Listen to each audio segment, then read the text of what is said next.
I was born in the guts of a monster. Not the slimy, tentacled kind from old Earth stories. No, this beast was made of metal and spite. A Vorax ship big as a city. Mom snuck aboard when I was still in her belly, running from the bad guys on Earth. Now I'm the only one left. My name's Jake, and I'm probably the last human alive on this floating hell. I remember the day Earth fell. I was just a kid, maybe 5 or 6. We were hiding in the lower decks, where the ship's guts gurgle and hiss. Mom was telling me stories about Earth, about trees and oceans and stuff I'd never seen. Then the alarm started screaming. The ship shook like it was gonna break apart. Mom held me tight, whispering that it'd be okay. But I could see the fear in her eyes. When it got quiet, we snuck out to see what happened. The view screens were showing Earth, but it wasn't the blue and green ball from Mom's stories. It was on fire. Huge Vorax ships were circling it like vultures, sucking up the oceans with giant tubes. Mom cried. I didn't get it then, but I do now. That was the day humanity lost its home. After that, life got real tough. The Vorax, they look kinda like us, but they're mean as hell. They started rounding up humans, treating us like animals. Some got sent to camps on far-off planets. Others became pets or slaves for rich Vorax. The unlucky ones, well, let's just say the Vorax ain't picky eaters. Mom and me, we stayed hidden. She taught me how to sneak around, how to steal food and water without getting caught. It wasn't much of a life, but at least we were together. But then, when I was 8, Mom got hurt, real bad. We were trying to snatch some meds from the ship's hospital when a guard spotted us. Mom pushed me into a vent and told me to run. I heard shouting, then a loud bang. When I crawled back out, she was gone. I waited for days hoping she'd come back. She never did. Since then, I've been on my own, surviving in the dark, damp corners of this giant ship. It ain't easy, but I manage. I've learned every nook and cranny, every blind spot in their security. I'm like a rat in the walls, always watching, always hiding. Sometimes I see other humans. They're usually in chains, being marched to who knows where. I want to help, but I can't. One wrong move, and I'm done for. The worst part is the loneliness. I haven't talked to another human in years. Sometimes I talk to myself, just to remember what my voice sounds like. It's getting harder to remember what Mom looked like, or the sound of her laugh, but I can't give up. I gotta keep going for Mom, for all the humans who didn't make it. Maybe someday I'll find a way off this ship, find other survivors, or maybe I'll find a way to hurt the Vorax, to make them pay for what they did to us. For now, though, I just gotta survive. One day at a time, in the belly of the beast that ate my world. This is my story. The story of Jake, the last human on the Vorax ship. And trust me, it only gets weirder from here. You'd think living on a Vorax ship would be exciting, right? Wrong. Most days it's just me trying not to die. But today was different. I was crawling through the air vents, my usual routine. These vents are my secret highways. The Vorax are too big to fit, so I'm safe here. Usually, as I was inching along, I heard voices. Vorax voices. They were talking in their weird, clicky language. I've picked up some of it over the years, so I listened close. The human infestation is getting worse, one said. We must eliminate them all. My heart started pounding. Were there more humans on the ship? Had I missed them somehow? Agreed, said another. But how? They breed so fast, hide so well. We have a new weapon, the first one said. It targets human DNA. We'll release it into the lower decks. No more rat problem. I felt sick. They were gonna gas us out like bugs. I had to do something, but what? I'm just one kid against an army of space monsters. Then I remembered something Mom used to say. Jake, you're smarter than you think. Use that big brain of yours. So I started thinking hard, and that's when I got the craziest idea ever. I made my way to the ship's computer room. It's usually guarded, but I know a secret way in through the cleaning bot tunnels. Once inside, I found a terminal and got to work. Now I'm no tech genius, but when you've got nothing but time, you learn stuff. I'd watched the Vorax use these computers enough to figure out the basics. I started digging through files, looking for anything about this new weapon. It took hours, and I almost got caught twice. But finally, I found it. The weapon was some kind of virus. It was designed to attack human cells, but it needed a specific trigger to activate. And guess what that trigger was? Vorax DNA. They'd messed up. Big time. If they released this thing, it wouldn't just kill humans. It'd kill them too. I knew I had to warn them, but how? They'd squash me like a bug if I showed my face. Then I had another idea. I found the ship's announcement system. With a few clicks, I set up a message to play all over the ship. In my best Vorax voice, I said, "Attention all crew. The human elimination plan has been cancelled. The weapon is faulty and will harm Vorax as well. Destroy all samples immediately." My heart was pounding so hard I thought it might burst. Would they buy it? Or would they track me down and turn me into space dust? For a few minutes, nothing happened. Then alarms started blaring. I heard shouting and running footsteps outside the computer room. I ducked back into the cleaning bot tunnel just as the door burst open. Through a crack, I saw Vorax rushing in, looking panicked. As I crawled away, I heard one of them say, "How did the humans find out? How did they access our systems?" I couldn't help but grin.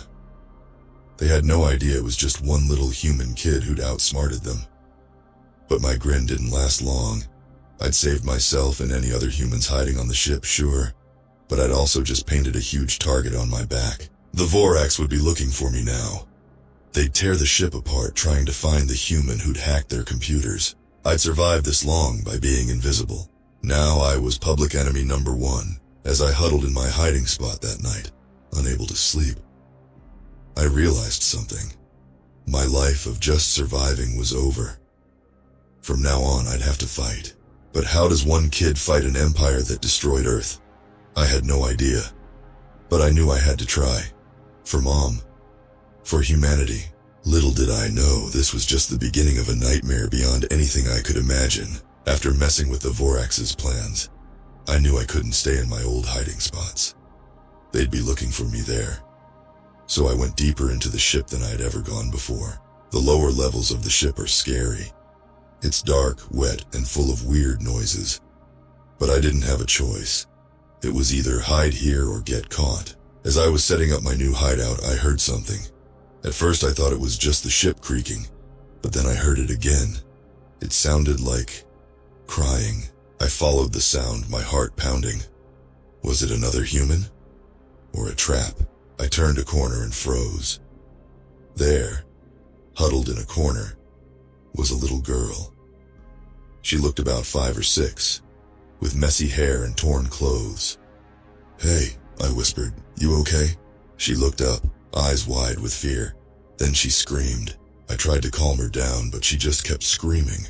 I heard footsteps coming our way. The Vorax guards had heard her. I did the only thing I could think of. I grabbed her and ran. We ducked into a small vent just as the guards rounded the corner. I held my breath, praying they wouldn't find us. After what felt like forever, they left. The girl had stopped screaming, but now she was crying softly. "It's okay," I said. "I'm not gonna hurt you. I'm human like you." She looked at me, sniffling. Really?" I nodded. "I'm Jake. What's your name?" "Lily," she said. I couldn't believe it. After all these years, I wasn't alone anymore. But now I had a new problem. How was I supposed to take care of a little kid? Lily told me her story. She'd been born on the ship like me. Her parents had hidden her, but they got caught a few days ago. She'd been alone ever since. "Don't worry," I told her, "I'll take care of you." But I had no idea how I was going to do that. Finding food and water for one was hard enough. For two, it seemed impossible. But I had to try. Lily needed me. Over the next few days, I taught Lily everything I knew about surviving on the ship. How to move quietly, where to find food, how to avoid the guards. She was a quick learner. But she was also just a kid. She got scared easily and sometimes cried at night. I did my best to comfort her, telling her stories about Earth that my mom had told me. One day, while we were searching for food, we overheard some Vorax talking. They were saying something about a human rebellion on one of their colony planets. I couldn't believe it. There were enough humans left to start a rebellion. Maybe we weren't as doomed as I thought. I looked at Lily, and for the first time in years, I felt hope. Maybe we could find a way off this ship. Maybe we could join the rebellion. But then I heard something that made my blood run cold. The Vorax were planning to make an example of the rebels. They were going to destroy the entire planet. I felt sick. All those humans fighting for freedom were about to be wiped out, and there was nothing I could do about it. Or was there? I remembered how I'd messed up their plans before. Could I do it again? Could I find a way to warn the rebels? I looked at Lily. She was counting on me. All those rebels were counting on me, even if they didn't know it. I took a deep breath. Lily, I said, we've got a job to do. She looked at me confused. What job? I grinned. We're gonna save the world. Little did I know, my plan to save the rebels would lead us into the darkest, scariest part of the ship. A place where nightmares come true, and where I'd face a horror beyond anything I'd ever imagined. But that's a story for another time. Right now, we had a rebellion to save. Saving a rebellion is easier said than done, especially when you're just a kid with no real plan. But I had to try. For Lily. For all the humans out there still fighting. We snuck back to the computer room. It was harder this time with Lily. She was brave, but she was still little. Every noise made her jump. It's okay, I whispered. We're almost there. Finally, we made it. I got to work, fingers flying over the keys. I was looking for anything about the rebel planet. That's when things got weird. As I was searching, the screen suddenly went black. Then words started appearing, like someone was typing them. Who are you? I froze. Was this a trap? A Vorax trick? Lily tugged on my sleeve. Jake, what's happening? I didn't know, but I had to answer. So I typed back. I'm Jake, I'm human. Who are you? The reply came fast. Human? Impossible. All humans on this ship were eliminated. My heart raced. I typed, not all, I've been hiding. There are others too. Who are you? There was a long pause, then, I am. I don't know what I am.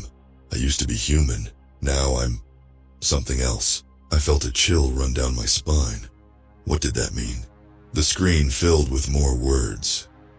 The Vorax didn't just take our planet. They've been experimenting on us, trying to turn us into them. I was one of their test subjects. They put my brain in a computer. I'm part of the ship now. I couldn't believe it. It was too horrible to imagine. Can you help us? I typed. The Vorax are going to attack a rebel planet. We need to warn them. Yes, came the reply. But I need something in return. Find my body. Destroy it. I don't want to become one of them. I swallowed hard.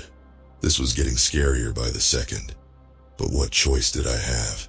Okay, I typed. Where is it? The screen filled with a map. It showed a part of the ship I'd never been to. A place deep in the bowels of the vessel.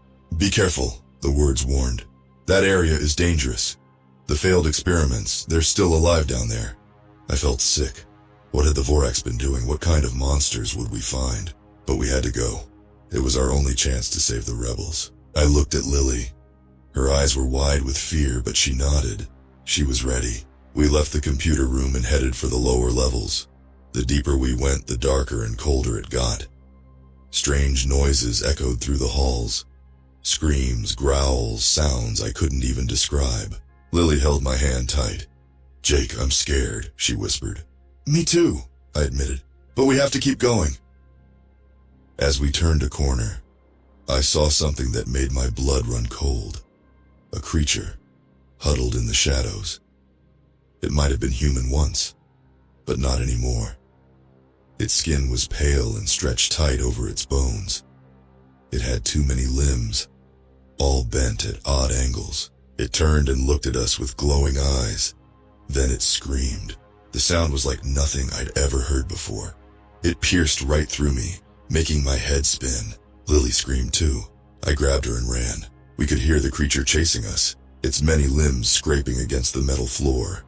Other noises joined in. More creatures, waking up, hungry, angry. We ran and ran, twisting through corridors, diving through vents.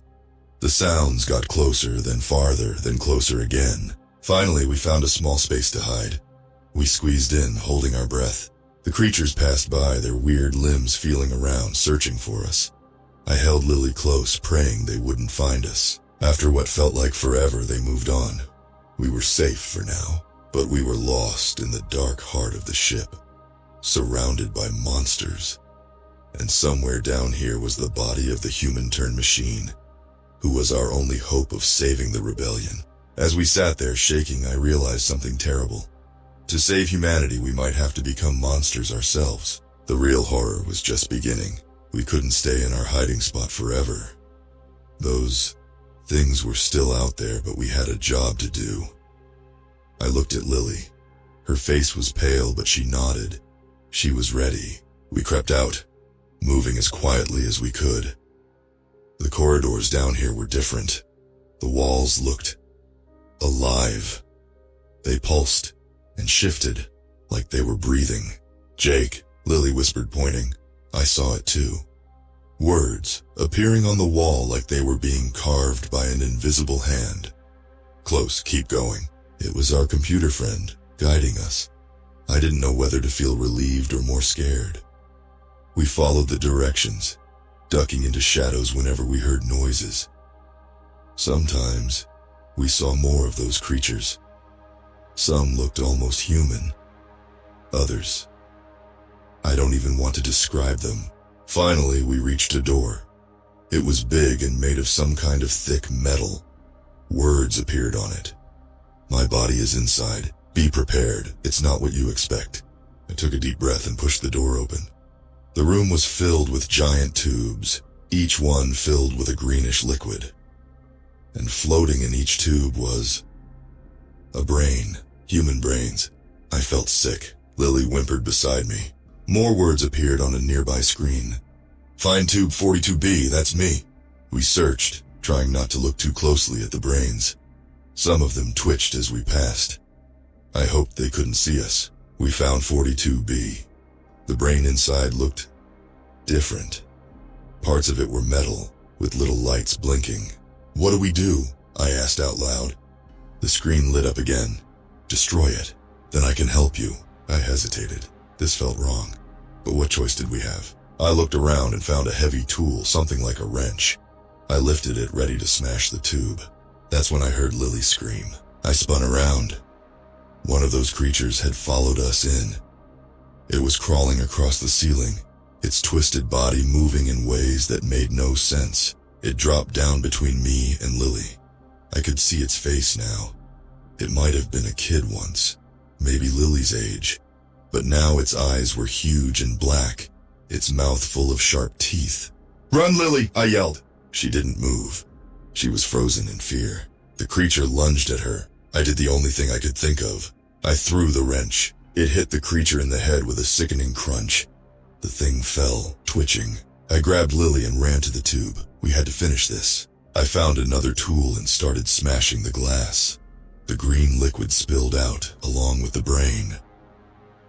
As soon as it hit the floor, alarms started blaring. Red lights flashed everywhere. The screen lit up one last time. "Thank you. Now run. Take the left corridor. I'll guide you." We ran. Behind us I heard roars and screams. The other creatures were coming. We followed the flashing lights on the floor, guiding us through the twisting corridors. Left, right, straight, down a ladder. The noises got closer. I could hear them right behind us. Then, suddenly, we were in a small room. The door slammed shut behind us. "Escape pod activated," said a robotic voice. "Launching in 3, 2, 1. There was a huge jolt. Lily and I were thrown to the floor. Through a small window, I saw the Vorax ship getting smaller and smaller. We were in space. A screen in the pod came to life. It showed a map of nearby stars with one blinking. "That's the rebel planet," said a voice. It was our computer friend. "I've set the course. You'll be there in a few days." I couldn't believe it. We were free. We were going to warn the rebels. But as I looked at Lily, who had fallen asleep from exhaustion, I realized our journey wasn't over. It was just beginning. And somewhere out there, the Vorax were still coming. With their monsters, their experiments, and their hunger for more worlds to destroy. We had escaped the belly of the beast, but the real war was just about to start. And I had a feeling it would be more horrifying than anything we'd seen so far. Space is big, really big. And in our tiny escape pod, it felt even bigger. For days, Lily and I drifted through the darkness. We had food and water, but not much else. Just each other and the endless stars outside. Lily was quiet most of the time. I think she was still scared from what happened on the ship. I tried to cheer her up by telling her stories about Earth, the ones my mom told me. But it's hard to be happy when you're running from monsters. On the fourth day, something changed. The pod started beeping. A planet appeared in our window, getting bigger and bigger. "We're here," I said. Lily nodded, her eyes wide. As we got closer, I could see the planet wasn't like Earth. It was all reds and browns, with huge dust storms swirling across its surface. The pod shook as we entered the atmosphere. Lily grabbed my hand, squeezing tight. I was scared too, but I tried not to show it. We crash-landed in a desert. The door of the pod hissed open and hot, dry air rushed in. We stepped out onto red sand that stretched as far as I could see. "Hello?" I called out. My voice echoed across the empty land. No answer. "Maybe we're in the wrong place," Lily said, her voice shaking. That's when we heard it. A low rumble getting louder. Something was coming. Over a dune, a vehicle appeared. It looked like it was made from scrap metal with big wheels and spikes all over. It skidded to a stop in front of us, kicking up a cloud of red dust. The door opened, and a figure stepped out. They were wearing a mask and goggles, and holding a big gun. I pushed Lily behind me, ready to run. But then the figure spoke. "Kids?" It was a woman's voice, sounding surprised. She lowered her gun and took off her mask. She looked human, but different. Her skin was red, like it was sunburned, and her eyes were huge, probably to see better in the dust storms. "Are you the rebels?" I asked. The woman's eyes widened. "How do you know about us? Where did you come from?" I took a deep breath and told her everything. About the Vorax ship, the computer person, the monsters in the lower decks, and about the Vorax's plan to destroy this planet. The woman listened, her face getting more and more worried. When I finished, she was quiet for a long time. Finally, she said, "You've been through a lot, kids, but you're safe now. I'm taking you to our base." We climbed into her vehicle. As we drove, I saw more of the planet. There were huge structures in the distance, like factories or refineries. But they looked abandoned, half buried in sand. "What is this place?" I asked. "It used to be a Vorax mining world," the woman said. "They stripped it bare and left. We found it and made it our home. It's not much, but it's all we have." After a while, we reached a mountain, but it wasn't a real mountain. It was made of metal, hidden under sand and rocks. A door opened in the side and we drove in. Inside was a whole city. People were everywhere, all with the same red skin and big eyes. They stared at us as we passed. We stopped in a big room full of screens and maps. A group of people were waiting for us. "Sarah, what's this?" an old man asked, looking at us. "Sir," the woman, Sarah, said, "these kids have information about a Vorax attack. We need to listen to them." So I told my story again. When I finished, the room was silent. The old man looked at me for a long time. Then he said, "If what you're saying is true, we don't have much time. We need to evacuate." "But sir," someone said, "where will we go?" The old man smiled, but it wasn't a happy smile. It was sad and a little scary. "We'll go to them," he said. "We've been hiding long enough. It's time to take the fight to the Vorax." The room exploded with noise. People arguing, shouting, some looking excited, others scared. I looked at Lily. She looked back at me, her eyes full of questions I couldn't answer.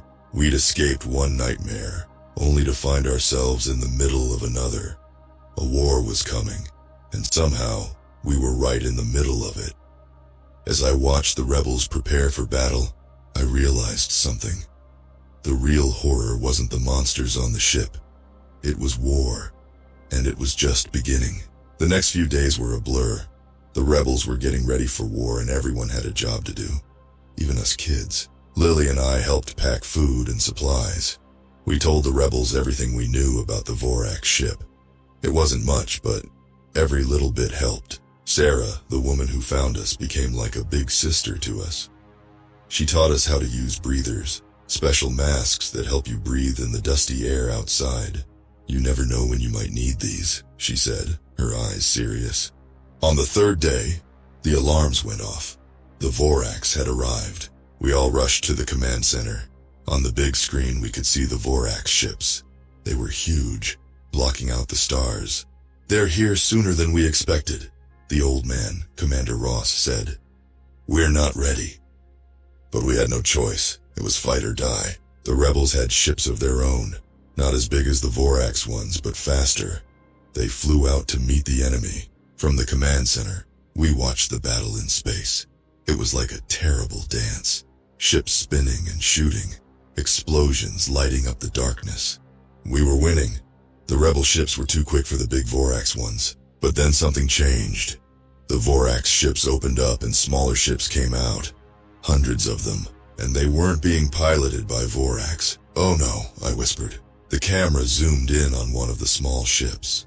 Inside was one of those monsters from the lower decks of the Vorax ship. But it was different. More machine than flesh. Its eyes glowed with an evil red light. "They've weaponized their experiments," Commander Ross said, his voice shaking. The monster ships tore through our defenses like they were nothing. They were heading straight for the planet. "Evacuate the base!" Commander Ross yelled. "Everyone to the emergency shelters!" It was chaos. People running everywhere, alarms blaring. Sarah grabbed Lily and me, pulling us along. "We have to get to the deep shelters," she said. "It's our only chance." We ran through tunnels, going deeper and deeper into the planet. Behind us, we could hear explosions. The monsters had landed. We reached a big metal door. Sarah pushed us inside. "Stay here," she said. "I have to go back and help the others." "No!" Lily cried, grabbing Sarah's hand. "Don't leave us!" Sarah knelt down and hugged us both. "I'll be back," she said. "I promise." Then she was gone, the door closing behind her. Lily and I huddled together in the dark shelter. We could feel the ground shaking from the battle above. Hours passed, maybe days. It was hard to tell in the darkness. Then suddenly the door opened. Light flooded in, blinding us. A figure stood in the doorway. For a moment I thought it was Sarah, but as my eyes adjusted, I saw the truth. It wasn't Sarah, it wasn't human at all. It was one of the monsters. But not like the ones we'd seen before. This one was almost beautiful. Sleek metal and glowing circuits covered its body. Its eyes were a deep, swirling blue, and when it spoke, I recognized the voice. "Hello, Jake. Hello, Lily," it said. "Don't be afraid." It was the voice of our friend from the computer. What happened to you?" I asked, my voice shaking. The creature smiled, but it wasn't a human smile. It was something else. Something more. "I've evolved," it said. "We all have. The Vorax thought they could control us, use us as weapons. But we've become so much more." It held out its hand. "Come with me. The war is over. A new age is beginning." I looked at Lily. She looked back at me, her eyes wide with fear and wonder. We had a choice to make. Stay human, in a world that no longer had a place for us. Or join something new, something we couldn't even understand. As I reached out to take the creature's hand, I realized something. The human race as we knew it was over. But maybe, just maybe, this was the start of something greater. The last humans, the first of something new. And as the light engulfed us, I knew our real story was just beginning.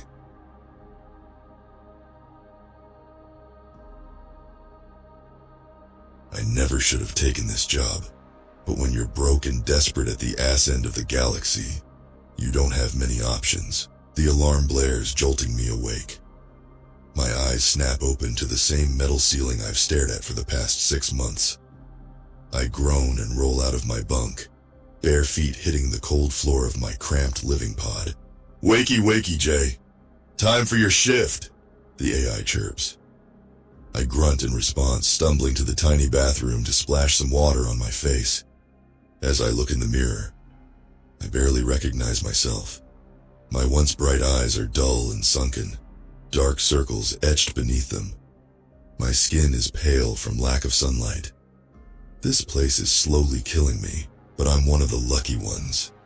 I've got a job at least, even if it is at the shittiest fuel station in the whole damn universe. I throw on my grease-stained coveralls and grab a nutrient bar for breakfast.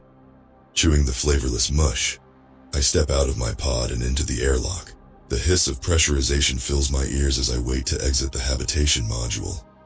A red light blinks, then turns green. The outer door slides open with a groan. I step out onto the surface of asteroid X2847, officially designated God-forsaken rock by yours truly. All around me stretches a barren, cratered landscape of gray stone and dust.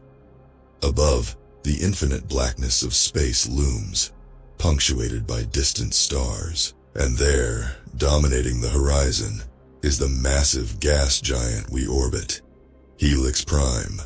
Its swirling storms and psychedelic colors might be beautiful if I wasn't so damn sick of looking at it. I trudge across the rocky ground towards the refueling station. It's a ramshackle collection of prefab structures, fuel tanks, and landing pads. Ancient solar arrays and comms dishes sprout from its roof like metallic weeds. As I approach, I see my coworker Zira's environmental suit disappearing into the airlock. Thank God. I'm not in the mood for small talk. I enter the station's grimy control room, the air tainted with the smell of stale coffee and ozone. Banks of old monitors flicker with fuel levels, ship manifests, and sensor readings. "Good morning, Jay." The station AI greets me. "We have 3 scheduled refuelings today. The first client will arrive in approximately 2 hours." I grunt in acknowledgement, slumping into the worn operator's chair. Time for another thrilling day of pumping hyperfuel into cranky spacers' ships, living the dream. I'm about to zone out when a red warning light catches my eye. Pump 7 is registering some kind of malfunction. Shit. With a sigh, I heave myself out of the chair and grab a toolkit. Looks like I'll be taking a little spacewalk. I suit up, the scratched faceplate of my helmet limiting my vision. The airlock cycles and I step out onto the fuel depot proper. Pump 7 is at the far end of the facility. As I make my way there, my boots clanking on the metal walkway, I can't shake the feeling that something's off. The stars seem to shimmer strangely. The yawning void above feels more oppressive than usual. A chill runs down my spine that has nothing to do with the cold of space. I reach the malfunctioning pump and pop open the access panel. Everything looks normal at first glance. I run a diagnostic, frowning at the results. The pump's been active recently, but that's impossible. We haven't had a refueling in days. A movement catches my eye. I whirl around, heart pounding. For a split second, I could swear I see something. A dark shape, undulating at the edge of my vision. But when I look directly at it, there's nothing there. Get it together, Jay. The isolation is making you paranoid. I turn back to the pump. As I reach for a valve, my hand freezes. There, on the metal surface, is a smear of something dark and viscous. I lean in closer, bile rising in my throat as I realize what I'm looking at. It's blood, but not like any blood I've ever seen. It's black as oil, shot through with threads of luminescent blue. And it's moving, swirling and pulsing as if alive. I scramble backwards, my breathing ragged. This isn't possible. What the hell is going on? A scraping noise makes me spin around. My eyes widen in horror at what I see. Clinging to the side of a fuel tank is a creature. Its body is a writhing mass of tentacles and twisted limbs, covered in glistening black skin. Multiple eyes, glowing with an alien intelligence, fix on me. I open my mouth to scream, but no sound comes out. The thing uncoils itself with terrible grace, slithering towards me with inhuman speed.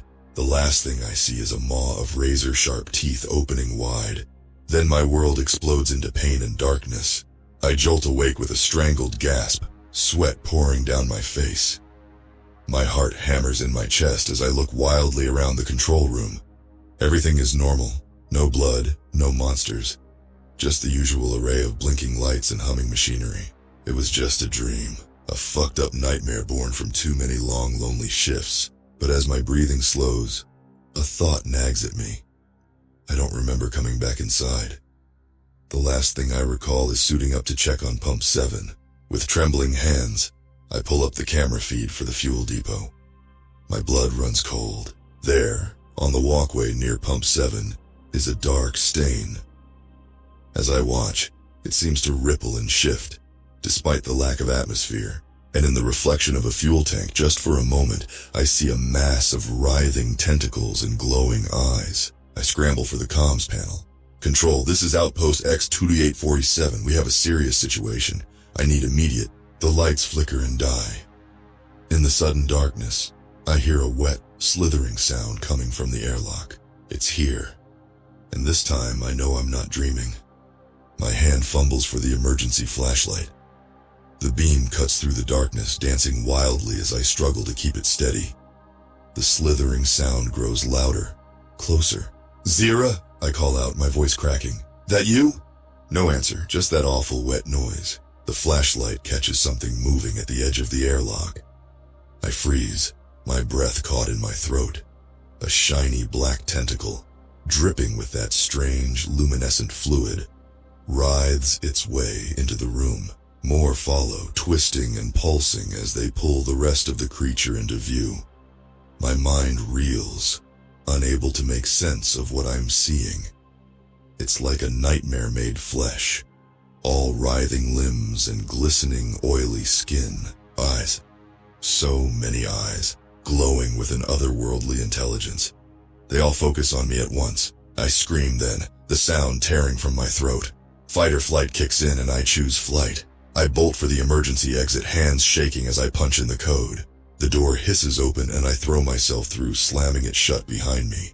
I race down the corridor, the emergency lights casting everything in a sickly red glow. I reach the hab module and seal myself inside, gasping for breath. What the fuck was that thing?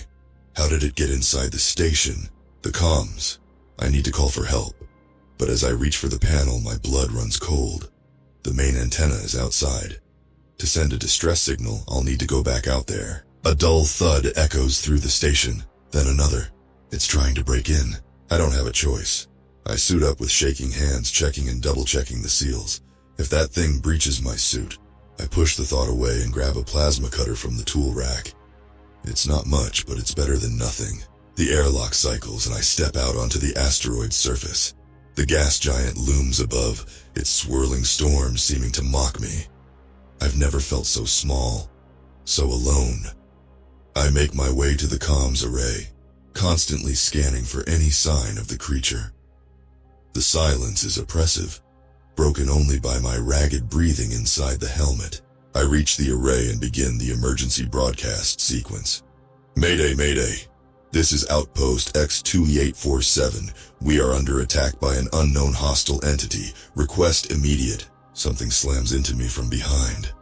I'm sent sprawling, the plasma cutter skittering away across the rocky ground. I roll over and my heart stops.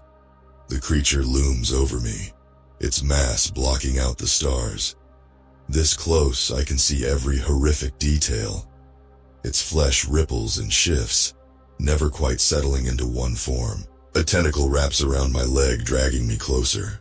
I thrash and kick, but it's like fighting against steel cables. More tentacles envelop me. I feel pressure on my helmet and watch in terror as hairline fractures spread across the faceplate. In desperation, I grab a jagged rock and start smashing it against the creature's flesh. To my shock, it works. The thing recoils, ichor spraying from the wound.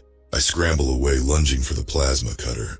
My hand closes around it just as a tentacle wraps around my waist. I trigger the cutter, slicing through alien flesh. The creature lets out a shriek that resonates through my entire body. It releases me, withdrawing into the shadows. I don't wait to see if it's coming back. I run faster than I've ever run in my life back towards the station. As I reach the airlock, movement catches my eye. Zira stumbles out of the shadows, her suit torn and bloody. "Jay," she gasps, "thank God, we need to—" She's cut off as a tentacle bursts from her chest in a spray of gore.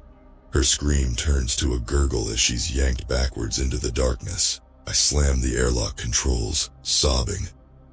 As the door starts to close, I see Zira's body being torn apart by a writhing mass of tentacles and teeth. The inner door opens and I collapse onto the floor of the station, retching inside my helmet. I did this. I let that thing in somehow. Zira's dead because of me. A muffled boom shakes the station. Warning klaxons blare as the AI's voice comes over the speakers. "Warning, hull breach detected. Fuel containment systems compromised. Detonation imminent." I laugh hysterically. Of course. Of fucking course. I drag myself to the escape pod, sealing myself inside. As the pod blasts away from the doomed station, I watch the creature crawling across the hull. Our eyes meet one final time, before the station erupts in a massive fireball. The shockwave hits my pod, sending me tumbling end over end into the void. As my pod drifts into the endless night, I pray that the explosion destroyed that monstrosity. But deep down, I know better. It's still out there, waiting, hungry, and I'm the only one who knows. The pod's emergency beacon blinks steadily, a tiny red light in the vast darkness. I've been drifting for hours, days. It's hard to tell. Time loses all meaning out here. I replay the horror of what happened over and over in my mind. The creature's otherworldly eyes, Zira's agonized scream, the station exploding into oblivion.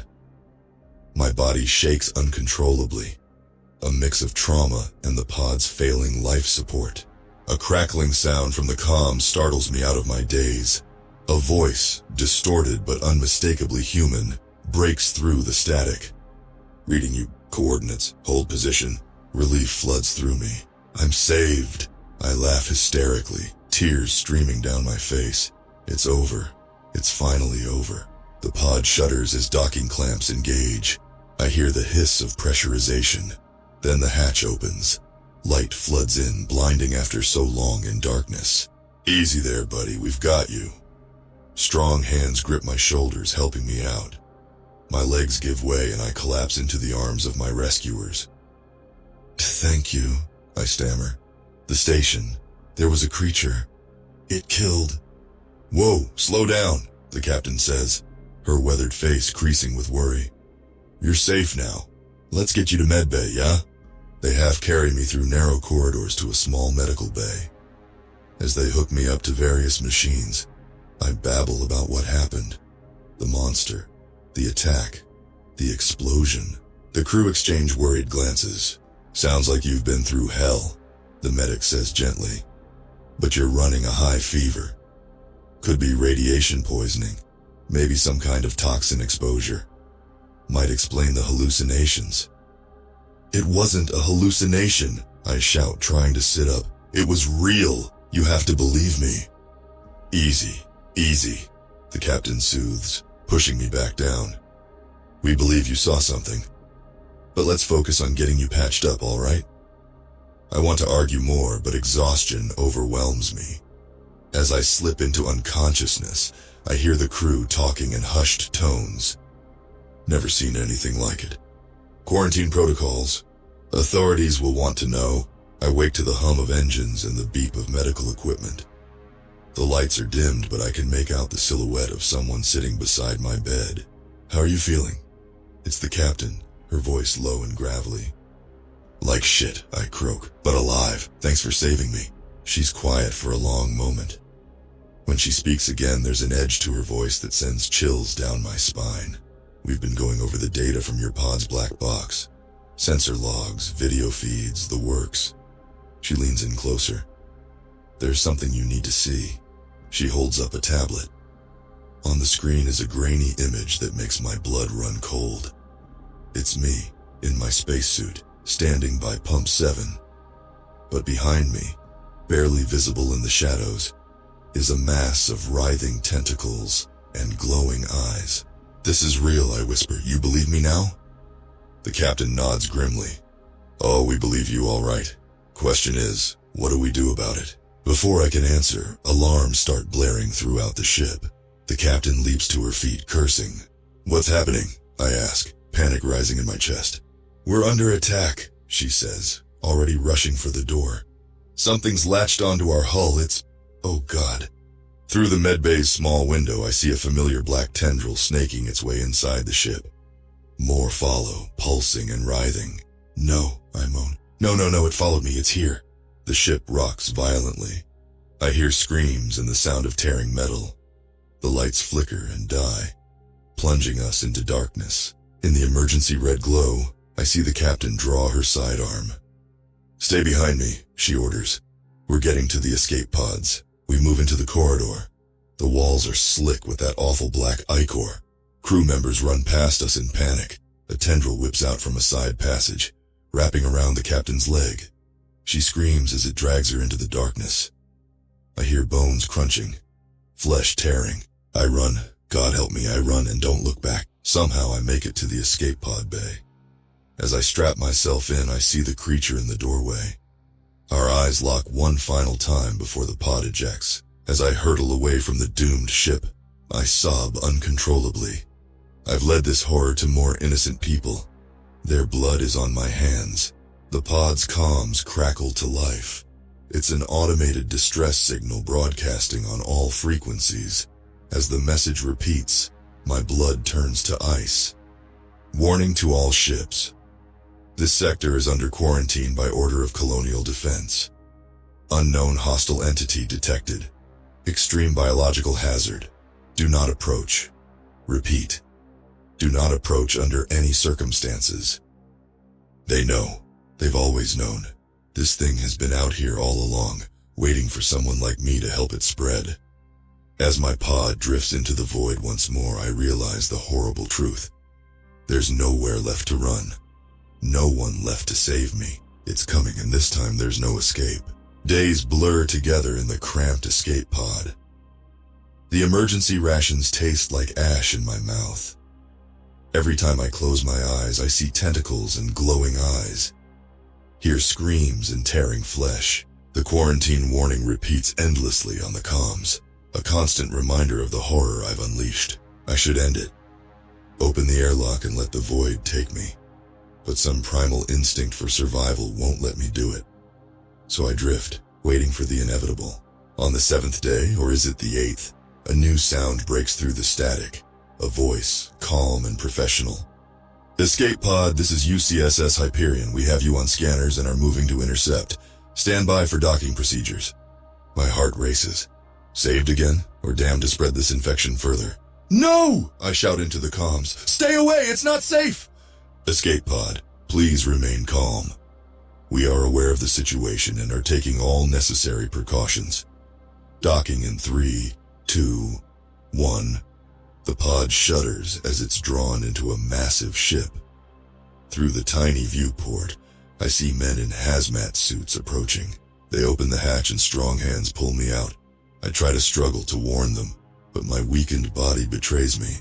"Subject secure," one of the suited figures says. "Initiating decontamination protocols." I'm stripped, scrubbed raw, and subjected to a battery of scans and tests. Through it all, I babble about the creature, begging them to understand the danger. Finally, I'm given a jumpsuit and led to a sterile white room. A man in a crisp military uniform waits for me. His steely eyes bore into mine as he speaks. "I'm Admiral Zhao of Colonial Defense. I need you to tell me everything that happened. Leave nothing out." So I do. I spill it all. The lonely nights at the station, the first signs of the creature, the attacks, the escapes. The Admiral listens impassively, occasionally making notes on a datapad. When I finish, he's quiet for a long moment. Then he sighs heavily. "You've been through hell, son. But I'm afraid it's not over yet." He taps his datapad and a holographic display springs to life between us. It shows a star map with angry red dots scattered across it. Each of these marks an encounter with the entity you described. We've been tracking it for years, always one step behind, until now. I stare at the display in horror. Years? How many people has it killed? The Admiral's face is grim. Too many. But thanks to you, we finally have a chance to end this. He explains their plan. They'll use me as bait. Let the creature sense my presence. When it comes, they'll be ready with experimental weapons designed to hurt it. We need your help, the Admiral says. Will you do it?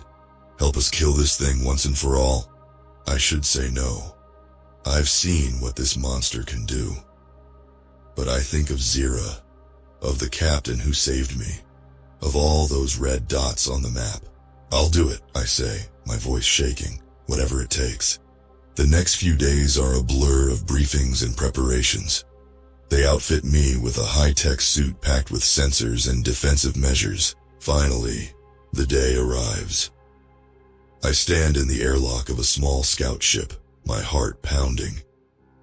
The plan is to drop me on an uninhabited moon and wait. As the ship approaches our target, alarms suddenly blare. The pilot's voice comes over the comms, panicked. It's here, oh God, it's already... The transmission cuts off in a burst of static. The ship lurches violently, metal screaming as something tears into the hull. Emergency lights bathe everything in red. I hear the crew screaming, the wet sounds of tearing flesh. A tendril punches through the airlock door, spraying me with shards of metal. More follow, writhing and pulsing. I trigger the suit's defenses. Energy fields crackle to life around me as I draw the experimental weapon they gave me. The creature flows into the airlock, its mass somehow fitting through impossible spaces. Those alien eyes fix on me with terrible intelligence. This is it, the final confrontation. As I raise my weapon, a chilling thought strikes me. This thing has been one step ahead the whole time. What if this was its plan all along? Time seems to slow as the creature and I face each other in the cramped airlock. My finger trembles on the trigger of the experimental weapon. The thing's eyes bore into me. Filled with an alien hunger, I fire. A beam of crackling energy erupts from the weapon, slamming into the creature. It shrieks, a sound that resonates in my bones.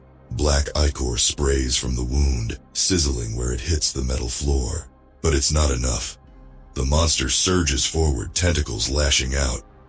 I dodge, the suit's enhanced reflexes barely keeping me ahead of its strikes. It's working, I shout into the comms. The weapon hurts it. Send backup. Static is my only answer. We're on our own. I fire again and again, each shot tearing chunks from the creature's writhing mass. But it's like fighting the ocean. For every part I destroy, more flows in to replace it. A tentacle catches my leg, yanking me off balance.